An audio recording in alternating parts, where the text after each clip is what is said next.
My name is Shakina Simone, and we talk about how expensive vet school is. So this goes beyond the tuition, even beyond the fees, because I know that varies depending on the school. This is simply pertaining to the equipment that you'll need for vet school. I know for our school, we had like a stethoscope ceremony, so they supplied the stethoscope and also one lab coat. However, it's like in the syllabi, and it was like communicated to us that we would need scrubs of a certain color for each year, but speaking as a first year, for first year, and also like a digital thermometer.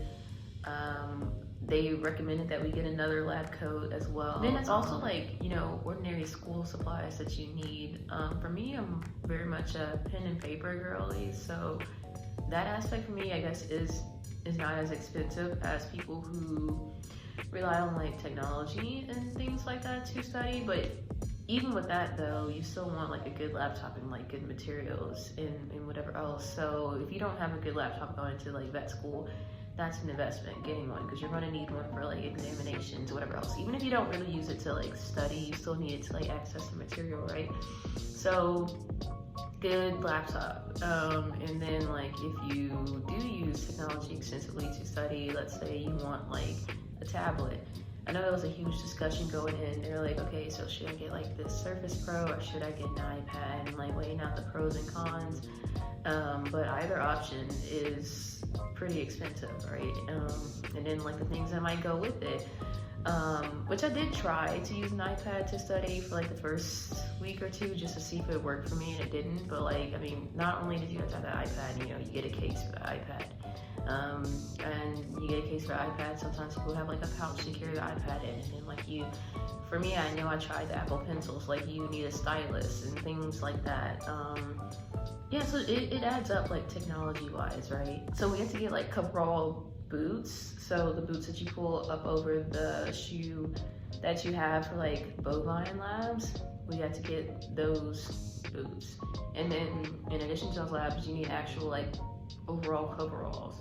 So investing in a few of those. So I found myself pretty overwhelmed with like the expectation, because some things were clearly communicated, other things it wasn't until like the first week of school, and whenever professors or administration were like, oh yeah, by the way, get this by this time, or you need this by this time. Or it turned out that we didn't need certain materials as quickly as we did others. So since the urgency that I had for scrubs, it wasn't necessary, because scrubs aren't required in labs. They're just like, if you don't want to get your regular clothes dirty, if you don't want to like risk it, you can get them. And then even with like scrubs being optional, it didn't have to be the certain color. So I guess there was like a communication lapse with my school in particular, but yeah, within like the first couple weeks, I just found myself kind of like overwhelmed. One, because I would have gotten certain things sooner had I known. And it's just like, even if you can like pay for it, which thankfully I was, it's still just like, I didn't know that this was an expectation. And then like, for those expectations, for example, with the scrubs to like change or not be as set in stone as you thought it was. And then other times, just like, okay, get this by like, the next couple of days. So like, yeah, the turnaround time was pretty like inconsiderate, as well as the cost, right? So yeah, I found myself going like, okay, do I have everything that I need? Because I thought I was prepared, and then like you go into the first week of classes and they're like, oh, did y'all get this? Like, what about this? And they're like, are people bringing up and discussed it? And it's like, this wasn't listed anywhere. And then again, things rack up. So that was pretty frustrating how expensive it is. And I'm just in my first semester of my first year. And yeah, that was very annoying. Thankfully, at least in my school, textbooks aren't required, and they also aren't recommended either, because like the material's always changing.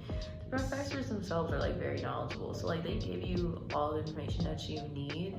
So like, I guess that goes into like school material wise, like the paper pencil thing situation, that's unnecessary, so you don't have to worry about getting a textbook that you'll never use, or even if you do use it, it's just like so few times that the uses don't justify the cost, so that's not an issue. And also just like hearing from people who are in other years, that is second, third, and fourth years, about like there are different scholarships that you have to apply for. So I'm like also going into this, the fact that like I guess the money to help isn't guaranteed, but like if you go on clinicals or you're doing some kind of externship and things like that, like how are you going to finance that?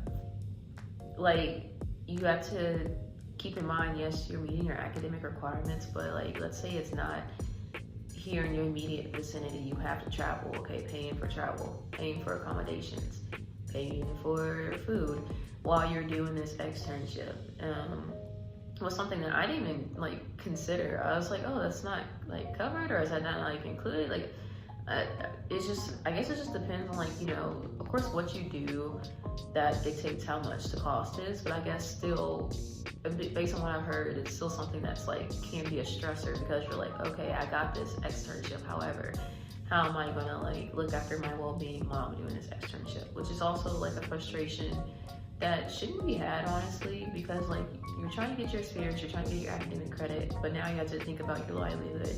And the fact that it's not guaranteed that that'd be covered for you, I'm sure that puts people in a rabbit hole into like what opportunities they can do, which I'm not there yet where I have to do like clinicals and I have to worry about like, you know, acquiring them. But I guess just looking ahead, knowing that that's an additional thing that I have to look at, like, oh, let's say I get like the perfect opportunity, but it's like all the way across the country. It's like not guaranteed that I'll get assistance from my school that encouraged me to apply. So I mean, we'll see how it goes when we get there. I know for like my track, there's like, I think an additional scholarship that's pretty much guaranteed that we can get, but I'm like, it's still just like a stressor, I feel like, for anyone on any track, and I just feel like it's pretty unfair, honestly. But we'll see when we get there, and I can have more insight on that, like, once I experience that. But just hearing about it and just having to take additional things beyond academics into consideration was just frustrating to hear about, honestly. So as a whole, before you go into really any health professional school, because I hear the same thing on like the human medicine side of things, if you can save up, please do save up. It's very common, I don't know anyone who doesn't have a loan for what they're doing. So yeah, loans are there, but like also if you don't have to take out as much, you don't want to, you know, that kind of thing. So if possible, try your best to save up. And even if you like use loans, I don't know, I feel like just having an additional security of like your own funds really comes in handy, because there are sometimes unexpected expenses. And like, let's say you are dependent on a loan and it doesn't get dispersed in time, which I know this was an issue for like fourth years at my school over the summer, that they changed the curriculum, and so like the financial aid got changed, and a lot of people were like left without funding for their livelihoods for about like 2 weeks, which again, it was like stressful to hear about, knowing that, I don't know, they aren't contingency plans or like safeguards for students who are pursuing a career. But just in general, like from med school, dentist school, vet school, any health professional school, I would definitely recommend taking the time building up a savings so that you can cover unexpected expenses. And like, even if you don't have to dig into it, just knowing that that's there, because things do add up, things do get pricey, and unless you're a person who like works during school, expenses rack up, and that can get overwhelming whenever you're spending a lot and a lot of money's going out of your account but nothing's coming into your account. I know that stresses me out because I'm used to like working, because I worked prior to that school and things like that, so not having like a steady check anymore has been interesting.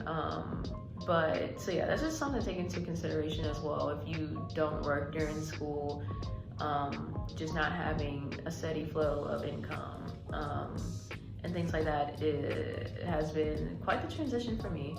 And based on what I've heard from other people, it's pretty much the same for them, kind of like waiting on that, especially if like you're a person who has to like truly depend on that. Again, I feel for like the fourth years at my school, just hearing about like disbursement issues, it's just like even if you personally aren't struggling, your peers are. And again, it goes into like, people are trying, you came in, like your stress is beyond academic. And that's like crazy that you have to take all these other things into consideration and you don't even know it until you're in it. Some things you just can't anticipate.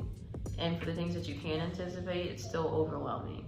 So, but yeah, so just keep in mind that in addition to the tuition and the fees for the institution as a whole, individually, there's going to be things that accumulate over time that requires money. Your housing, your food, just for your livelihood, even beyond that, materials for school, whether that's like certain attire, certain materials, whatever the case may be, it adds up. It adds up quickly, and it can be very frustrating. So just keep that in mind whenever you're thinking about going to a health professional school. Of course, this isn't to like dissuade anyone. It's just like, I wish someone had prepared me for that reality more. Again, I'm thankful that I've been able to like, you know, cover everything, and it's just like the only inconvenience is like, I know, going to get the thing, but still, that's not the story for everyone. So just knowing that that is an additional source of struggle for students who already worked hard to get to wherever school they get to, that it doesn't end there. Things compile on each other. It's like, yeah, it does get saddening and things like that. So yeah, just having someone, I guess, be more open about it, beyond just like, yeah, you're gonna take out a loan, yeah, it's gonna be expensive. How do you pay for school? Okay, how do you gotta think about the day-to-day now, semester to semester now. So hopefully this helped. But yeah, this is again, not to discourage, but just to give you more insight, and hopefully it's helpful in planning for your health professional future.